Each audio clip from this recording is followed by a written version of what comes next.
তাদের ইজ্জত নাই, বরং সে গীবত করে নিজের ক্ষতি করেছে। আমরা এগুলো নিয়ে ব্যস্ত থাকি। গীবত, পরনিন্দা, এগুলো থেকে আল্লাহ আমাদেরকে হেফাজত করুন। আমিন বলুন। আমিন। রমজানের রোজাগুলি যেন আল্লাহ আমাদের সঠিকভাবে রাখার, আল্লাহর ইবাদত গুলো সঠিকভাবে করার তৌফিক দান করে সকল বলে আমিন। পাশাপাশি আরেক ইবাদত হচ্ছে যাকাত। আরেকটা ইবাদত কি? যাকাত। যাকাত এটা আমাদের জন্য ফরজ একটা বিধান। যাকাত কাকে দিবি, কাদের উপর যাকাত ফরজ? সুস্থ মস্তিষ্ক ব্যক্তিত্ব, প্রাপ্ত বয়স্ক পুরুষ বালক, ওই ব্যক্তি যদি অর্থাৎ 7.5 ভরি স্বর্ণ অথবা 52.5 তোলা রূপা, 52 ভরি রূপা, 52 ভরি রূপার যে দাম আসে, ওই পরিমাণ টাকার মালিক অথবা ওই পরিমাণ রূপার মালিক অথবা 7.5 ভরি স্বর্ণের মালিক, স্বর্ণ আছে টাকা নাই, 7.5 ভরি আছে, তাহলে যাকাত ফরজ। যাকাত দেওয়া কি ফরজ? ফরজ। ঘরের ভিতরে স্বর্ণ আছে 7.5 ভরি, যাকাত দেওয়া ফরজ। এখন যাকাত 7.5 ভরি স্বর্ণ নাই, কিন্তু আছে 2 ভরি 3 ভরি, দাম আসে কত? 52.5 তোলা রূপার দাম ততই আসে। অধিক সম্পদের ক্ষেত্রে স্বর্ণের তুলনায় যাবে, কম সম্পদের ভিতরে রূপার তুলনায় যাবে। তো 52.5 ভরি রূপা যার ঘরে আছে, অথবা 52.5 ভরি রূপার দাম যত আসে, ওই পরিমাণ সম্পদ অথবা অর্থ যদি কারো কাছে থাকে, আর ওই পুরো সম্পদটা পূর্ণ 1 বছর নিজের কাছে থাকে গচ্ছিত অবস্থায়, আমার পূর্ণাঙ্গ বছরের ব্যয় যেটা আছে, উদাহরণস্বরূপ আপনার ফ্যামিলি চালাতে গেলে প্রতি মাসে 10,000 টাকা করে খরচ, তাহলে 12 মাসে কত আসতেছে? 1,20,000 টাকা। এই 1,20,000 টাকা আলাদা করে বাকি যত টাকা আছে, 52.5 ভরি রূপার দাম অনুযায়ী যত টাকা আছে, ওই টাকা যদি পূর্ণ 1 বছর আপনার কাছে থাকে, স্বর্ণ হতে পারে, রূপাও হতে পারে, অথবা ব্যাংকে টাকা জমানো থাকতে পারে, তাহলে ওই ব্যক্তির উপর যাকাত দেওয়া ফরজ। যদি না দেয় তাহলে সে ফরজ তরক করার কারণে গুনাহগার হয়। কিন্তু মালটা পূর্ণ 1 বছর রাখা ইসলামের বিধান মতো এটা। এখন রমজান আসলেই যে শুধু যাকাত দিতে হবে এমনটা নয়, 1 বছরের হিসাব করে যে কোনো সময় দেওয়া যায়, কিন্তু রমজানের যাকাত এর ফজিলত হচ্ছে 1/70। এই জন্য রমজানের দিলে সব বেশি পাবে না। যাকাত কারা দিবে?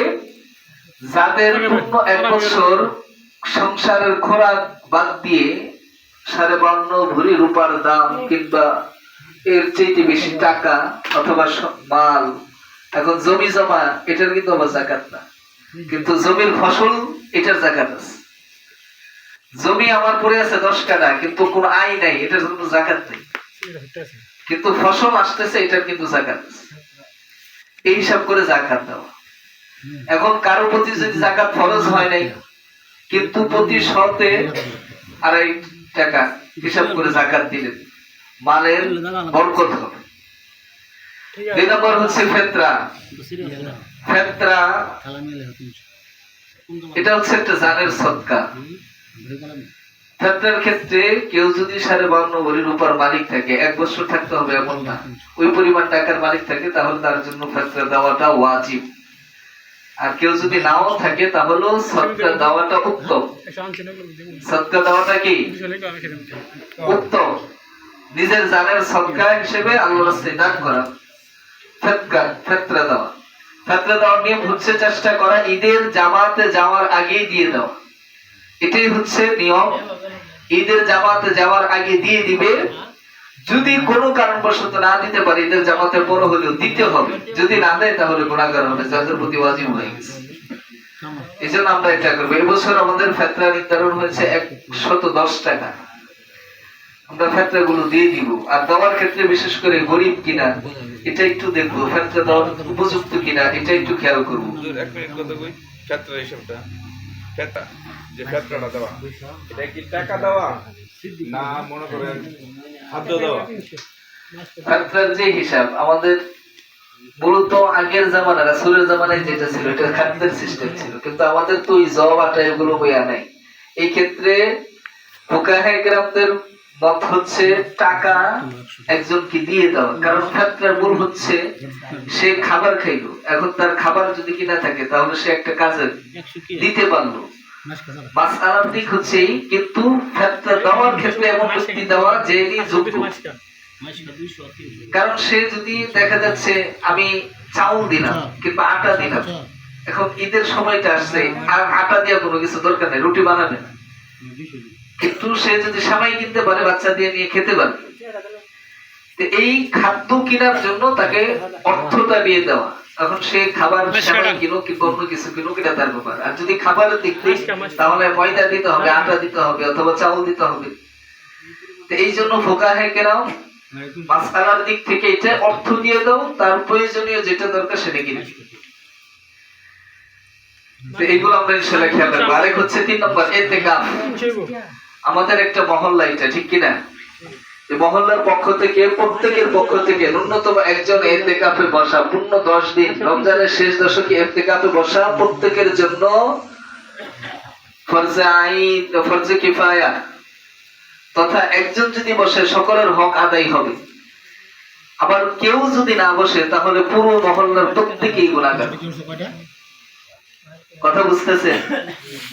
এইগুলো আমাদের একটু মাথায় রাখা দরকার।